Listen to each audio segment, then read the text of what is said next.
order, and I am hoping that I can get something up here.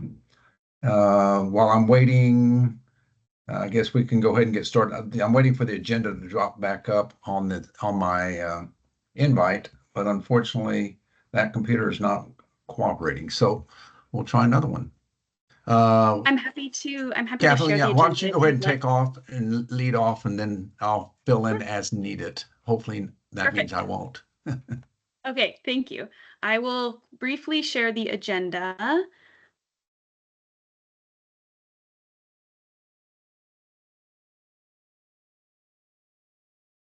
Okay, hopefully everyone can see that. So this will be attached to your meeting invite as well. But I think that we can start with sort of some committee introductions and then staff introductions as well, because I think some folks are new and or incoming, and that would just be helpful for all of us. And then I will give a little bit of an overview of typically what a reporting year looks like for agencies and then for AFOAC and the different meetings that we typically have in a year. And then I think we can jump into discussing some potential form changes. And then one other piece is staff would like to make a slight change to the reporting timeline, and I'll explain that a little bit. I think it's pretty simple, but we just wanted to run that past you all, of course, and get your approval on that. And then I'm hopeful that this may not actually go until 12:30, so everyone might get a little bit of time back at the end. So the first thing I'm going to do is stop sharing this, and if folks would like to sort of round robin, give a short introduction. We have two future members joining us, Chris Gibson and Mike Krantz. And so they're working on their sort of application process in Workday, and we're working on the approval process through the governor's office. But I'm very hopeful that maybe by our first spring meeting, they will be official members and we can sort of include them in our quorum tally. But for today, I just wanted them to, we appreciate them attending so that they can sort of see how these meetings typically go. We can do introductions. And I'm going to stop talking now and let folks jump in and introduce themselves. And then staff, Emma and Angel, we can introduce ourselves after. All right, I'll go ahead and jump in there. This is Floyd Przonski, State Senator District 4, which includes large portions of Eugene, all of Springfield, and a little bit rural area just to the south of that. I serve on the Senate Judiciary Committee as well as other committees, but I chair that committee. My day job, I serve as a municipal contract prosecutor for cities within Lane County. And I will pass it off to Senator Anderson. Dick? Yeah, thank you. Dick Anderson, Senate District 5, which is really the entirety of Lickett County, and then parts of Benton, kind of the western parts of Benton, Lane, Douglas, and Coos. Coos Bay, North Bend is the primary Coos area. And newly elected again, so you got to put up with me for another 4 years, Senator. So we're right there together. Yeah, you bet.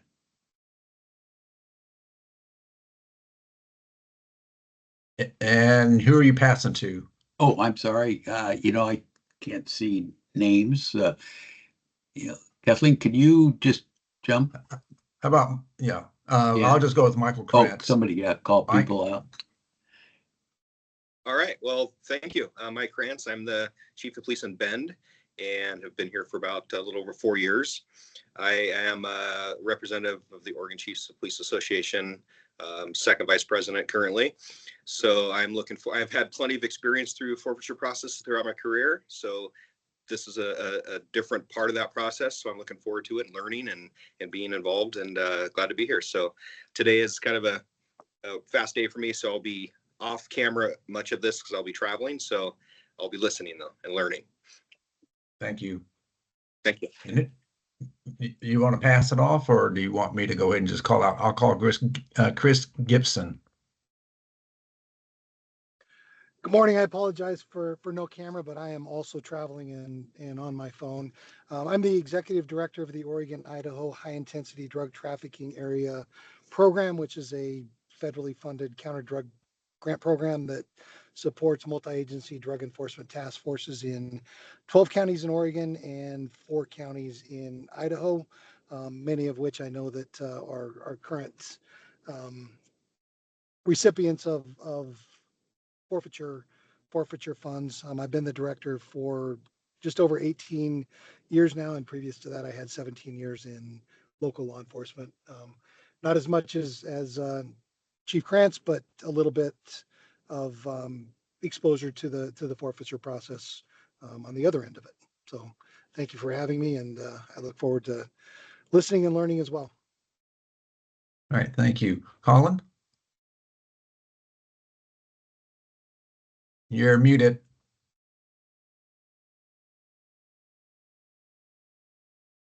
Still muted. There you You'd go. think I'd be good at this by now. It's been some years. My name's Colin Benson. Thank you, Senator. I've been a prosecutor for a real long time, and many years ago, some lieutenant in the sheriff's office told me I was going to start doing civil forfeiture, and I told him I absolutely positively was not going to be doing that. So I've been doing it ever since. And in fact, I just rolled out of an Oregon Public Peace Officers Association meeting where I taught everybody about civil forfeiture, and they were very polite. And so. Thank you for having me. I'm here. I'm gonna call on my colleague Elijah Michalowski. So I'm Elijah. I'm not surprised Colin and threw me under the bus like that. So that's kind of our relationship. But I also have been a prosecutor for a long time. I didn't know anything about civil forfeiture before I came to the Department of Justice a little over 10 years ago, because as a prosecutor in Lincoln County, I worked under Rob Bovett, who many of you know is sort of the author of a lot of our civil forfeiture laws way back when. And so he took care of everything, and I didn't have to do any of it. So, but when I came to DOJ, I learned all about it, and I've been doing it since.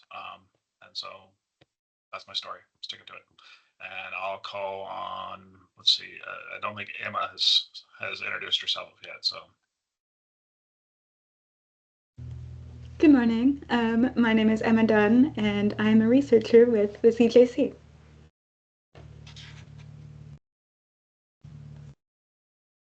All right, I'll jump in. I'm Catherine. I'm also a researcher with CJC. I've been here 5 or 6 years on now. I've been writing the asset forfeiture reports and facilitating the AFOAC meetings for quite a few years now. I'm sort of starting to pass the torch of the actual report writing over to Emma.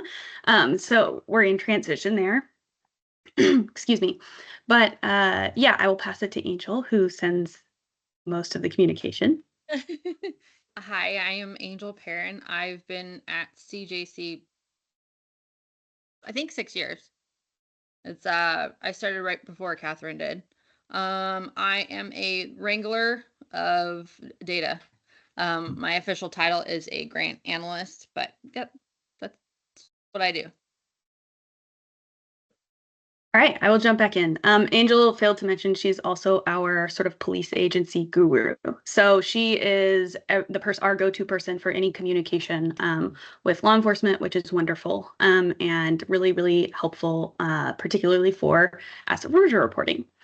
Okay, so sort of we're missing 2 individuals, but if they hop in later on, we may put them on the spot and ask them to introduce themselves.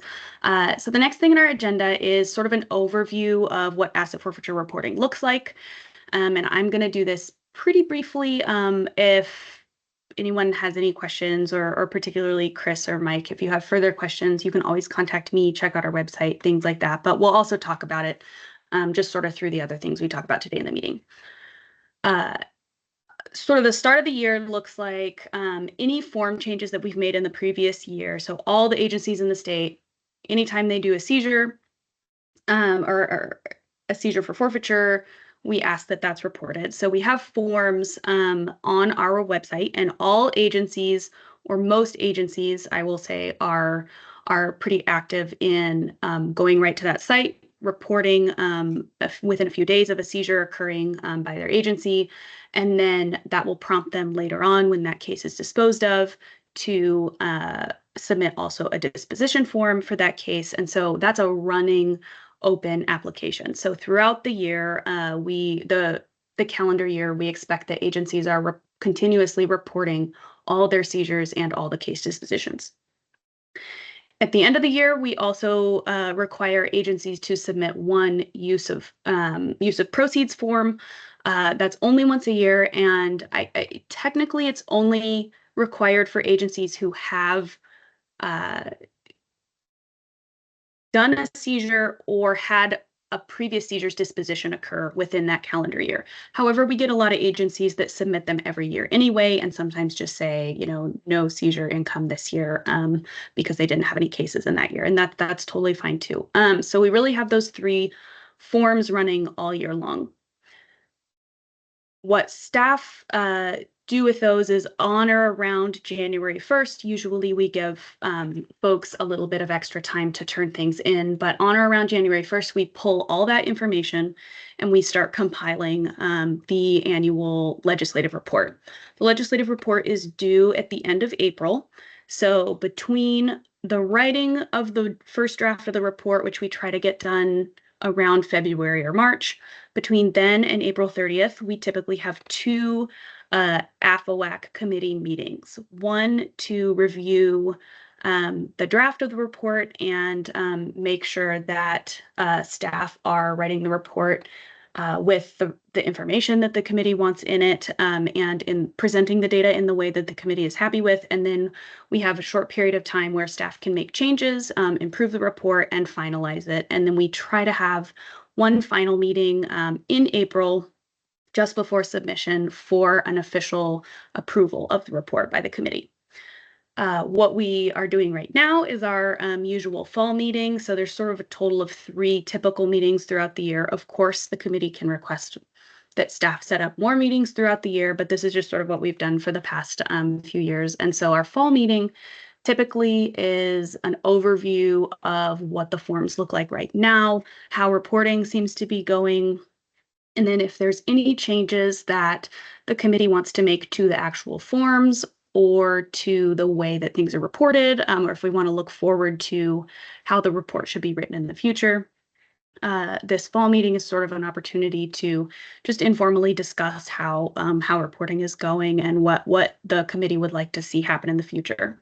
And because we have it in the fall, it gives staff enough time to make changes to the form before January 1st, so that for example, if any changes that we might make today could be implemented for the 2025 report, which of course is submitted in 2026. So we're on a little bit of a setback timeline, but that these couple of months between this meeting and January 1st, we'll be able to make changes, test our forms, sort of let agencies take a stab at them so that we can make sure that just functionally they're working and then really implement them on the 1st.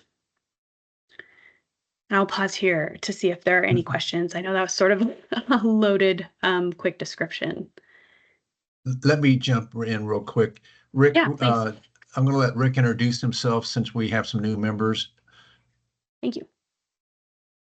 I'm sorry I'm late. I'm Rick Lewis. I'm state representative for House District 18. I've served on asset forfeiture for a number of years prior to the legislature. Right, thank you. And just for update, Kathleen is going through the kind of the workings of the committee and our process. Kathleen, why don't you go ahead? Thank you. Thank you, Representative Lewis. So yeah, we just kind of walked over what agencies are doing throughout the year, what staff are doing throughout the year, and then what the 3 usual AFOAC meetings look like. And actually, I'm just going to open it up. I don't know, Mike or Chris, if you have any specific questions or if existing members have any specific questions. If I could, I was just kind of looking over some of my other notes from previous reports, and you may have answered this, but I see I have a note on, we're a reporting committee. And so I kind of back it up to, is there any kind of auditing enforcement from the departments who are putting information to us? so that we know we're getting, all the forfeitures or in theory? The short answer is no. At least that is not our role as AFOAC and as CJC staff. We do, Angel in particular, spend a lot of time reaching out to agencies and doing our best to facilitate their reporting and make it easy for them and send reminders to them, because I know for a lot of agencies around the state, this is not something that they deal with every day or even every year. So if there's turnover at agencies, we do often see them not necessarily reporting just because they aren't aware that this is a requirement always. So we do a lot of work to make sure that folks know how to report, although we aren't able to, nor is it AFOAC's role to really audit the information that's coming in. Our role is to report the information that is given to us. So that's sort of my understanding of the answer to that question. So as a follow-up, I guess, Floyd, maybe you could help me, how important is this? If we're not auditing, the taking, so to speak, of the forfeitures, and then we produce a report to whom, to legislature, how is there, back when this started, the importance of it, the conflicts that might arise, don't arise. Not that we don't have enough meetings, and this is interesting, but, is it really that important when we come down to the end of the day? Dick, what I would say is that the committee's like an oversight, and no, it doesn't, as Kathleen said, actually go and do audits. But as you can imagine, when asset forfeiture was evolving through the citizen initiative requiring a nexus between a forfeiture and criminal activity and all of that. This is when from my remembrance of when we really were wanting to ensure that there was, quote unquote, some accountability. And so it is in a good faith operational mode that agencies have these obligations to make the reports, and then we can document. And then there have been situations where we've asked for clarification on a particular submission that has come. And that's pretty much what it's been. So I think for just kind of an oversight for check and balance as to the power and authority that asset forfeiture does provide, it is important that way. Hopefully we will never have a situation that causes us to pause and think maybe we should have done something different because the embarrassment it brings to that agency and to the state. Thank you. Can I, sorry, I'm not on camera, but Chief Krantz, I think that's a really good question that Senator Anderson asked and Senator Brzezinski followed up with.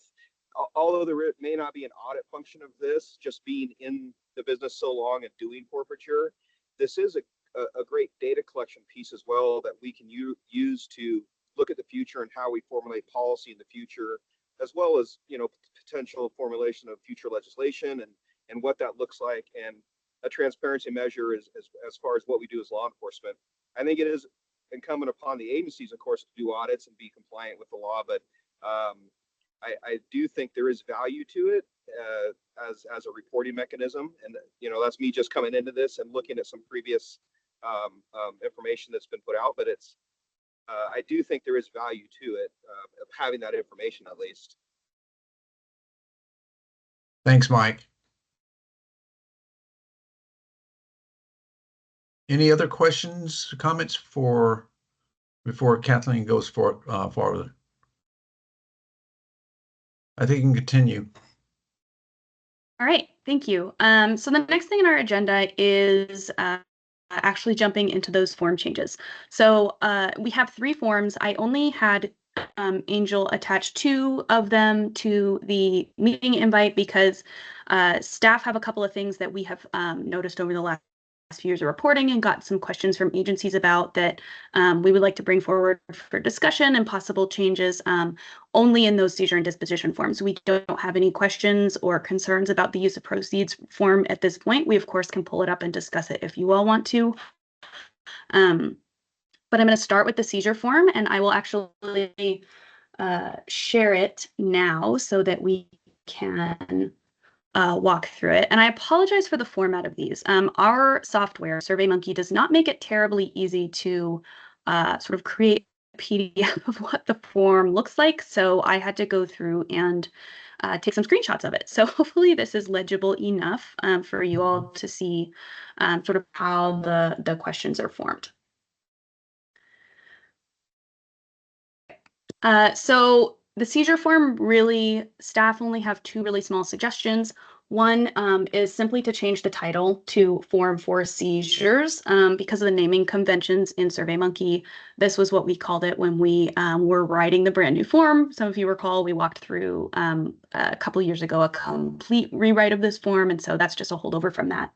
And similarly, this is my form piece here is another sort of funny addition from SurveyMonkey. So our second suggestion for the seizure form is just to cut that. I don't know if there's any discussion of those pieces. Those seem fairly straightforward, but if no one has any concerns about that, staff will just sort of make those slight changes. Okay, and then one thing I want to point out here is we have this forfeiture type question, and that'll come up later in the disposition form. We'd like to add this same question in this exact same format into the disposition form, just sort of for continuity and ease of pulling the data and reporting them. And then just for the sake of walking through, we ask for the date of the seizure and then information about the principal seizing, agency and case number, and then forfeiting counsel information. The other piece that is fairly new, so we're going on 2 years of this data being reported as demographic information for the individual from whom property was seized. And so what this looks like is asking about whether that person was present, and if the agency checks yes, then we proceed to ask how many individuals property were seized from in this particular case, and then what their demographics were, gender, race, and ethnicity. And as we've discussed in the past, this race and ethnicity being broken out this way in particular is because it mirrors the census way of recording that information. So if in the future, when we have more of this information coming in, we might be able to compare it to sort of census demographics. So the idea was to keep those categories consistent. Age, of course.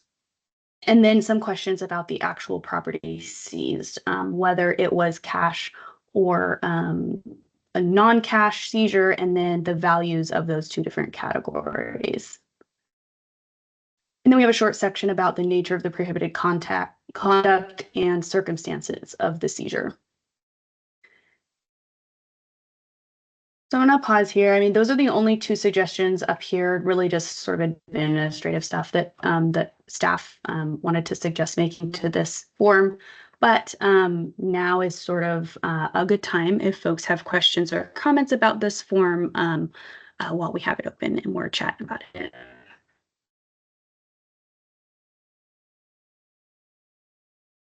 Actually, just a general question.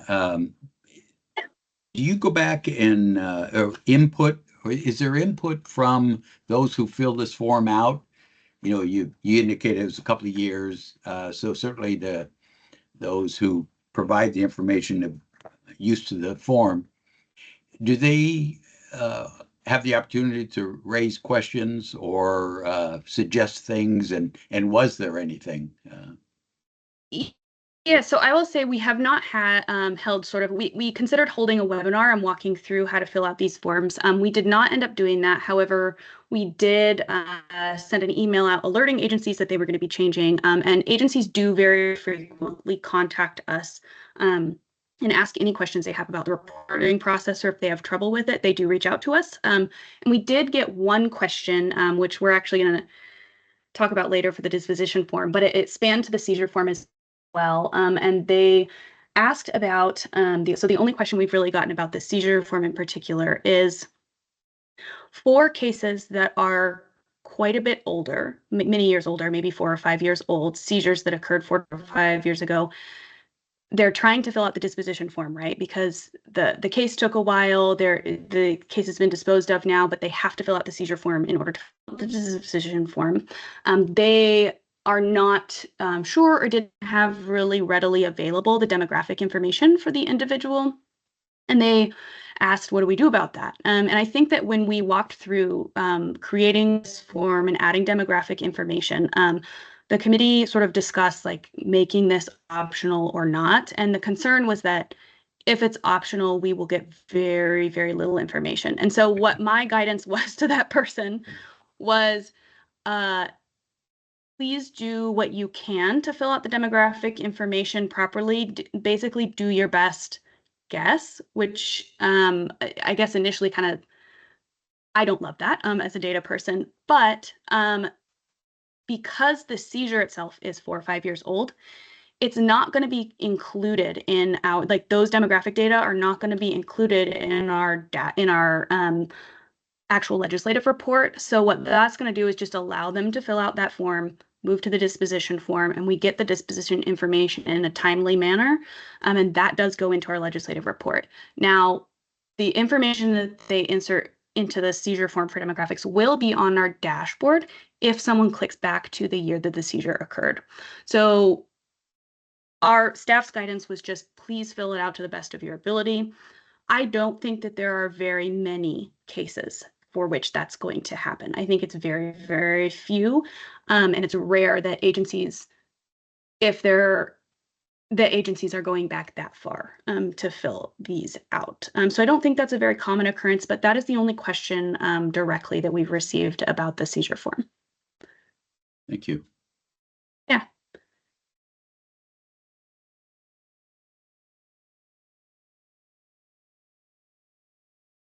Any other questions or comments? Catherine, I think we're ready to go forward. Okay, I will switch us over to the disposition form.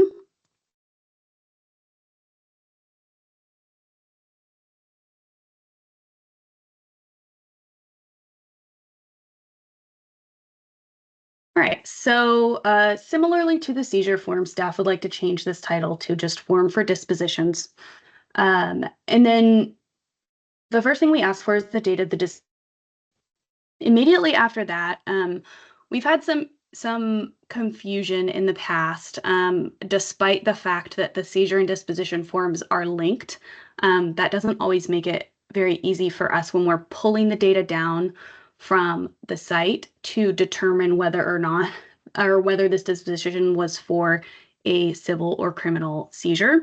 And then later on in the form, some of those other questions sort of depend on that information. And so what staff would like to do is just add that seizure type question right into the top of the disposition form so that we know that as we walk through these data when we pull just the disposition forms for certain visualizations or dashboard files.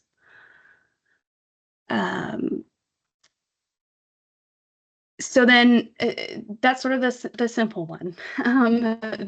So we asked for court information and some sort of information about the council and the property that was seized. We received the same agency that asked the question about the seizure form had a question about this particular question. What was the judgment in this case? Select all that apply. This was particularly for a criminal case, and they did not believe that these four answers, none of them were appropriate. And so that sort of had us wondering when thinking about back to when we wrote this question. I don't recall whether we discussed if there were different appropriate answers for civil versus criminal cases here. And so I wanted to open this up and just ask for folks, experts in the room. Staff really don't have a good understanding of what the possible judgments are in a civil case, in a criminal case, whether this type of a question should be split between those two types, or whether it's appropriate to just sort of add more possible answers here. We don't really know what the scope would be. So I'm just gonna open it up here and sort of reiterate that their concern was this was a criminal case. None of these answers are appropriate. How would you like me to answer this question? And so any advice on how to form this question differently or provide different answers would be much appreciated.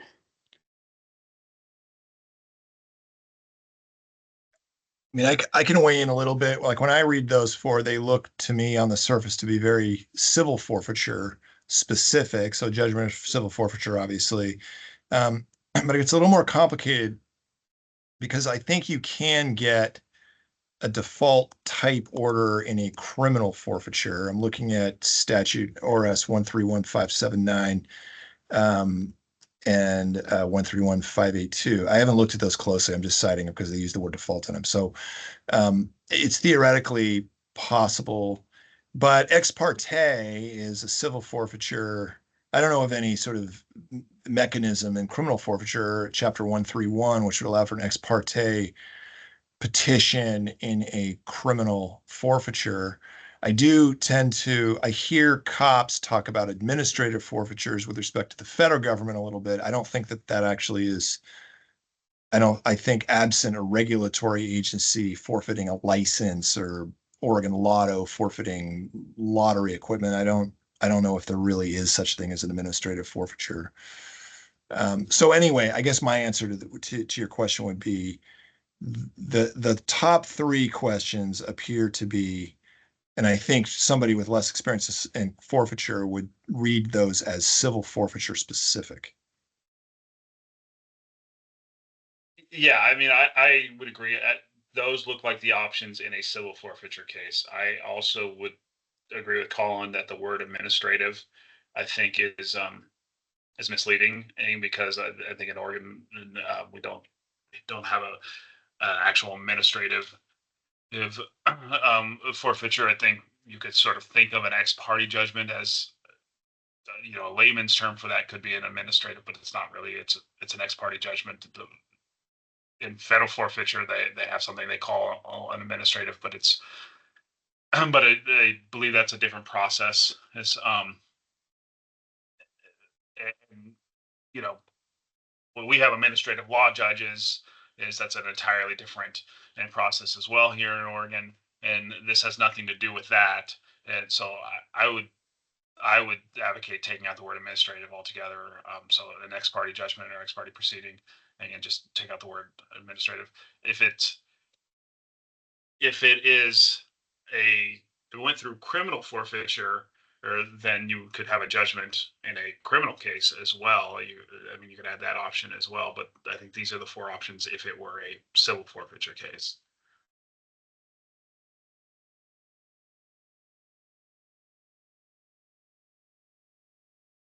Okay, so Other that sort of comments? sounds. Let me run past you what that sounds like to me. That sounds like maybe we should be splitting this question in two. And I can do that using the SurveyMonkey form so that if someone selects in that seizure type box, if they select civil, then they get these four options, removing the word administrative.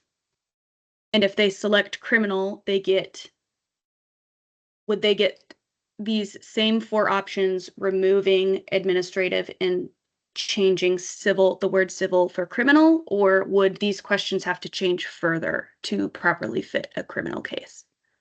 Well, so or the if judgment, you don't want to split, that's fine. Yeah, so it wouldn't be a judgment in civil forfeiture, or it would be a Right. judgment in criminal forfeiture. Right. And yeah, I'm not aware of a default judgment in criminal. Colin, in reference to a statute, probably have to look into that and see if that does allow for that. In criminal forfeiture, there would be no ex parte, so that you would take that line out altogether. Yeah. And then no judgment. And then there's another issue that is very often confused with forfeiture, or that I would say is is probably more common than either. In practice, is more common than criminal forfeiture or civil forfeiture, and that is forfeiture by stipulation. And what I mean by that is, Yeah, what do you mean by that? yeah, what I mean by that is oftentimes what happens is in the negotiations of a criminal case, is the negotiations will be, well, if you plead to this count and forfeit the computer, your phone, the drugs, whatever it was, and as part of the agreement, as part of the plea agreement, and that's often done as a matter of practice. That's done outside of the statutes, the civil and the criminal forfeiture statutes. It's done regularly, and so you often will have a condition on somebody's criminal judgment that says forfeiture of the items, but it is done, and there's no authority for that other than the stipulation, and so they couldn't, for instance, if that same case went to trial, the judge would not be able to order that as a condition at the end of trial.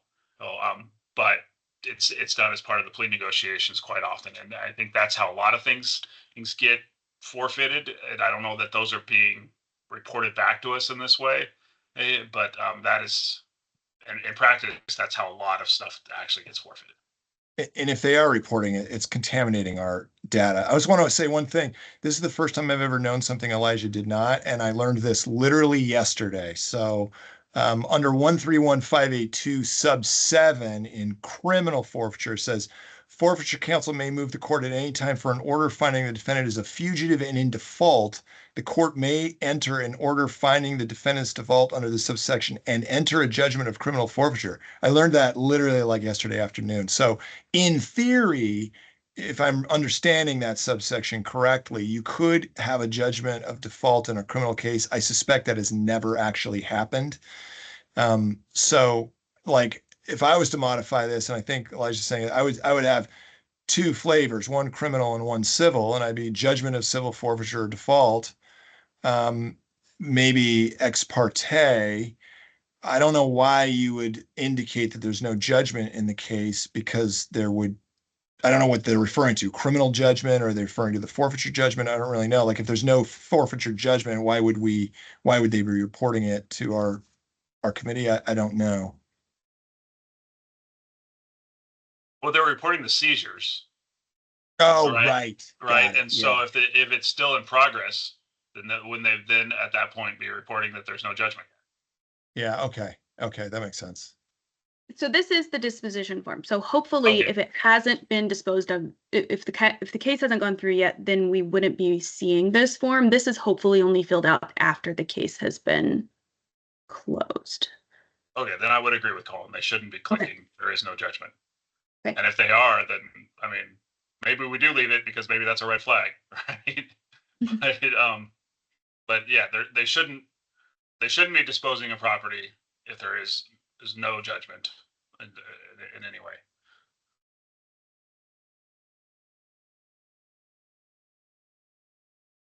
Mike had his hand raised, so I don't know if he still wants Thank to. you. I did. I think it was touched on, and I got concerned when we started talking about reporting of stipulated through the criminal case, because I think that's completely outside of this kind of this collection.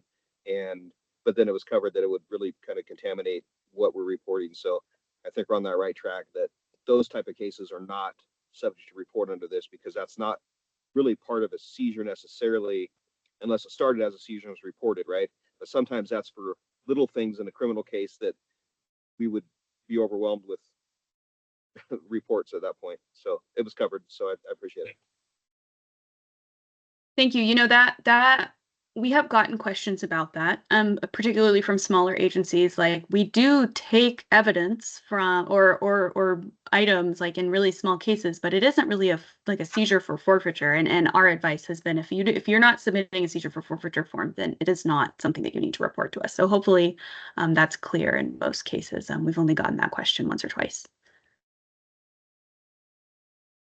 Okay, so I will, again, just for clarification here, it sounds like we should have two different sets of questions, or two different questions here, based on whether an agency selects civil or criminal. Civil should look like judgment of civil forfeiture, default judgment, ex parte judgment / proceeding, and then that's it. No option for no judgment in this case. And then criminal would look like judgment of criminal forfeiture.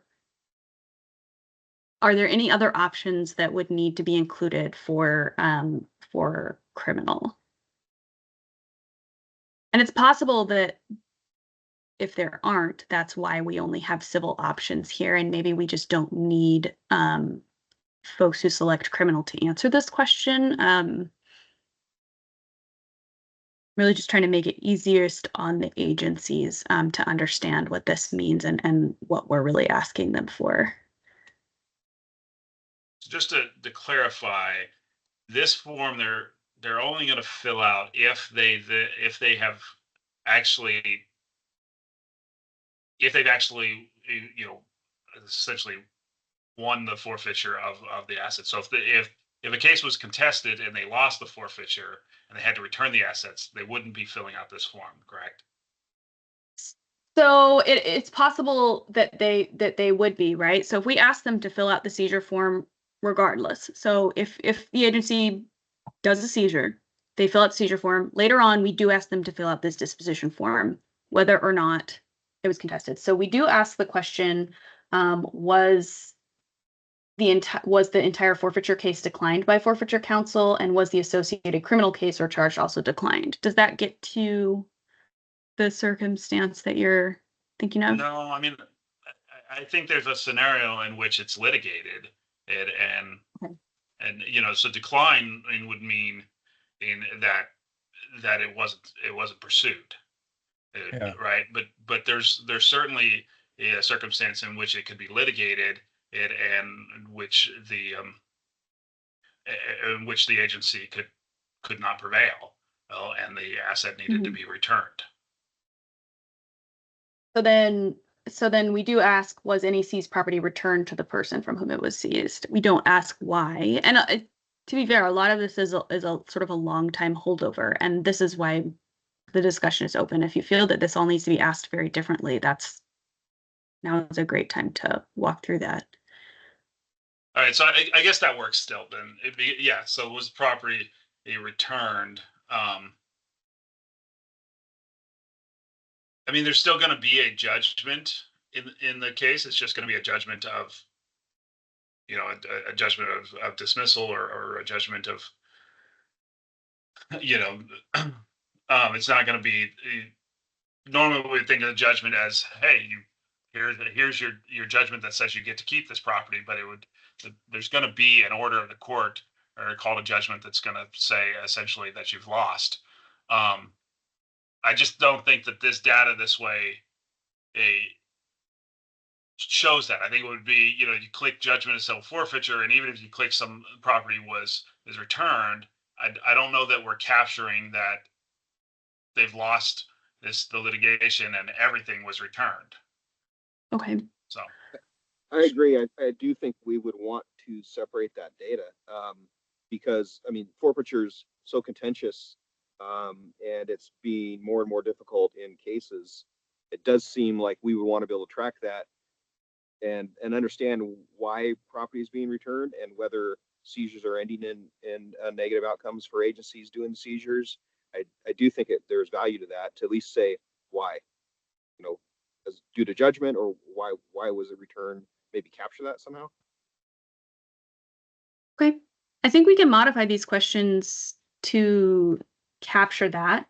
We could include, if you're thinking that this sort of judgment of civil forfeiture answer implies sort of a successful forfeiture, we could change that language and give two different options there that are maybe judgment of, I'm just throwing this out there, judgment of successful civil forfeiture, and then some alternative to that. Like you said, maybe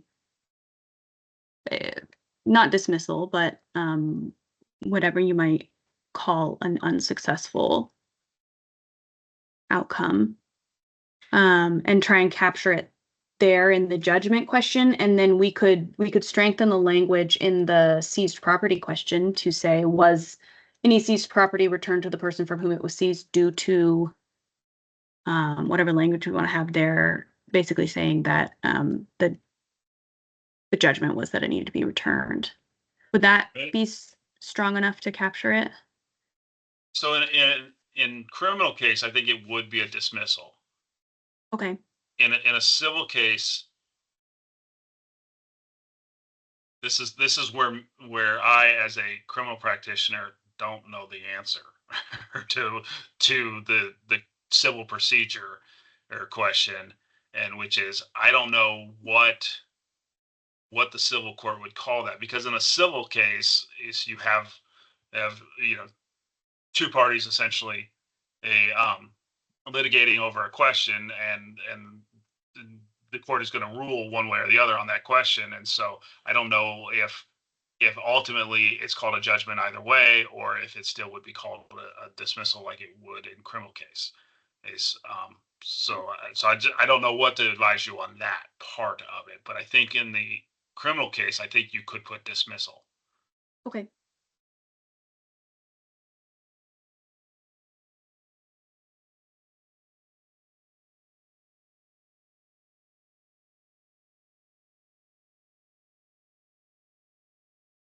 What else?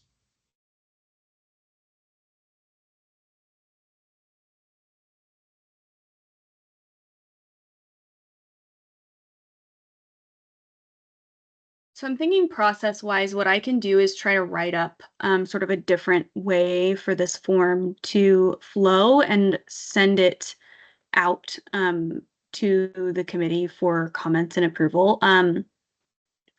Or we can spend a little bit more time with it right now and try and write it up together. That's really up to you all. And we're coming up against a couple folks have to leave at noon. And I think we're going to have to get sort of approval of these forms via email anyway, because Justin is not present. So I think it's okay if we want to, I can sort of rewrite some of this and then we can regroup with sort of an email consensus or comments, if that works for folks.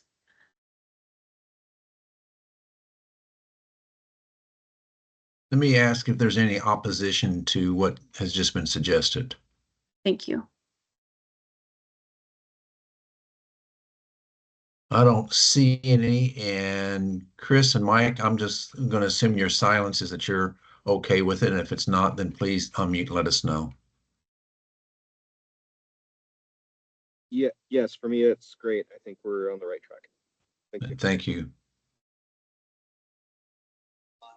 All right, then I will plan on doing that. Oh, please, Chris.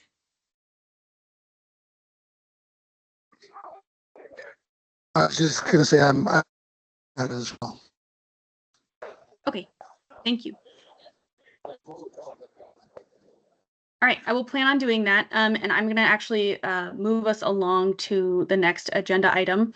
And I have this written down as I think reporting timeline changes. What this really means is so SurveyMonkey is really a grant application software. And so how it works is we just have a continuous application open so that folks can submit these forms anytime throughout the entire year. And that I think works really well for the agencies, but is a little bit difficult for staff when we're trying to pull the information down. We would like to close the application period for about 24 hours, a little bit after the first of the year. This year it would be January 2nd. On other years, it might be just the first business day of the year, so that we can make form changes and archive old forms, and then our data are stored differently in SurveyMonkey so that we can sort of pull by year. Instead of there being this long, continuous, really huge data source that we're trying to pull from. And so it's really an administrative thing, but I think it will affect agencies a little bit. And so I really want to run it by you guys. And if you think this is a little bit too arduous on agencies, we can continue to do it the way we're doing it now. But typically we email agencies around now and start saying, hey, please look back at your seizures and dispositions that have happened throughout the year. If you haven't reported those, please get them in by January 1st. And we say that a few times. And then ultimately we do give extensions and we allow agencies to report well into January, sometimes to February 1st. And then we try to just incorporate those late reports into the draft that we're writing. If we were to do this, that would mean that the form changes on January 1st. Any changes we make to the form, if someone had a seizure, at the end of December, they did a seizure on the 20th of December and they didn't quite get the form in time. We switched the form on January 2nd and they're trying to input it.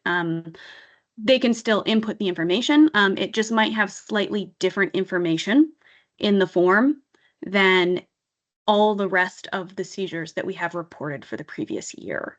So there's a couple different ways we could deal with that. We could put a really hard deadline on January 1st and say, if you do not report your seizures or dispositions that happened within this calendar year by January 1st, they will not be in the annual report. I think that happens anyway, realistically, right now. That wouldn't be new. There would be more cases that didn't make it into the legislative report. However, they will always make it into our dashboard. So 6 months later, you'd be able to find that case on the dashboard whenever they reported it, because we will adjust our dashboard to whatever data elements we change in the forms. Eventually, it just takes a little bit more time for us to process that. So we could do that hard deadline. We could try to manually incorporate maybe the first month after the form change of additional cases that come in into the format of the rest of the cases from the year and try to get that into the legislative form. It would be easier to do that than what we do now, which is pull all the cases that have ever been submitted, cut them all down, and try to manually sort of put them into our form. That was a lot of different options to throw at you. I guess what our question is as staff is it okay for us to shut that application period down for about a day and just let agencies know we need a 24-hour period where you can't report just after the first of the year to make changes to the form, and the forms will look different. And then I guess if they have questions, they can always contact us and get help submitting the forms post the form change. Just wanted to run that past you all. Seems completely reasonable to me to shut it down for 24 hours to make whatever changes you need to make. Yeah. Okay. Yeah, totally agree with that as well. Okay. And then Thank you. The part on there, then you're talking about potentially entering ones that over like a grace period of 30 days.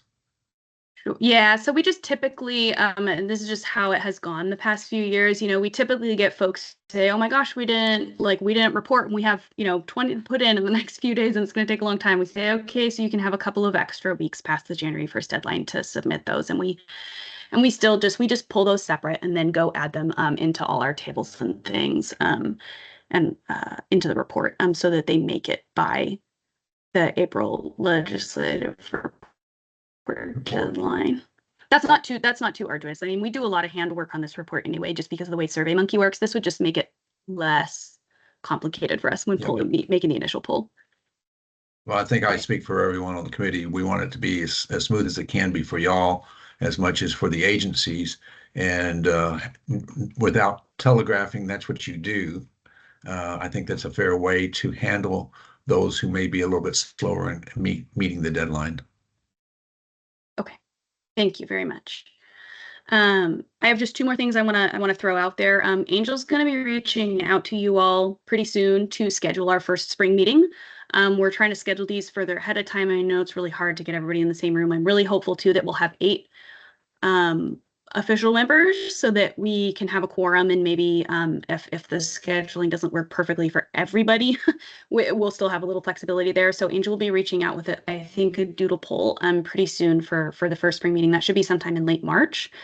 And then we are actively working on filling those 2 still vacant positions. So Mike and Chris are going to fill 2 of the 3 currently vacant governor's positions, but we will still have 1 vacant governor's position and 1 vacant Speaker of the House position. And we are working to fill those as well. So that's just sort of our membership update. If folks have suggestions for who those individuals could be, please feel free to email us or yeah, I guess email Angel or myself, and we can pass that information along too. Who's your And then is there point- anything? Oh, Who's your point person in the governor's office for appointment that you're working for appointments? Not this appointment secretary, but are you Constantine or is it Valerie?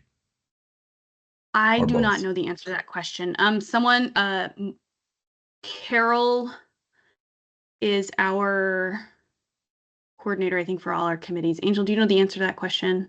I don't think it's Constantine anymore. I don't think Then so it's either. Then it's probably Valerie that took his place. Okay. I just encourage you to reach out to her. She Okay. seems to be very knowledgeable and attentive. And if there's something that I or Senator Anderson or Representative Lewis can do to help facilitate that, we'll be happy to do that. Okay, thank you very much. We'll make another effort to reach out to her and see if we can get things moving on those 2 other positions. Then you said there's one other one that's the House Speaker's appointment. Yeah, Speaker of the House appointment. So we need one more representative member. And do you know, has there been a request for that to occur? I think so. Some time ago. I'm not the direct person working with the committee, and we have a ton of committees that are missing a lot of members right now. So unfortunately for CJC, we're not at the very top of that list. But I can make another push. Do you know who possibly the best contact is in the? Okay, we'll No. work on that. Yeah. I'd probably start with the chief of staff. But I Okay. think Rick and myself, Rick being in the House and myself being part of the Lane County delegation that Julie Fahey is part of, we should be able to make certain that that's attended to. Okay. Thank you. Yeah, we will reach out again to the governor's office then for that last. It's been just in the last couple of weeks, I would say, that Chris and Mike have been sort of pulled and started that process. So they're working hard on that, and I think I don't suspect that 3rd is far behind. So really, the Speaker of the House appointee is where we're a little bit stuck. Okay. All right, and then we do have about 20 minutes left. If there are other things that folks want to discuss, or if we're happy to call this meeting, and then I will, of course, reach out to you all fairly soon with the updated form language and see what everyone thinks of that.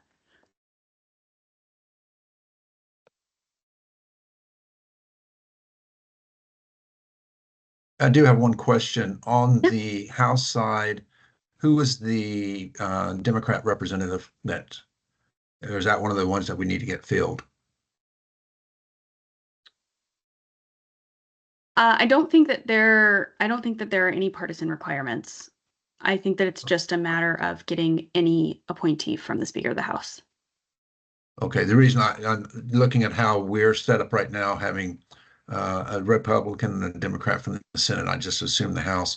I mean, if that's the case, if we need a member appointed, clearly I would be pushing for Jason Kropp to be one of the people to be considered, just because of his position as a House Judiciary Chair, plus his background in both as a prosecutor and defense attorney.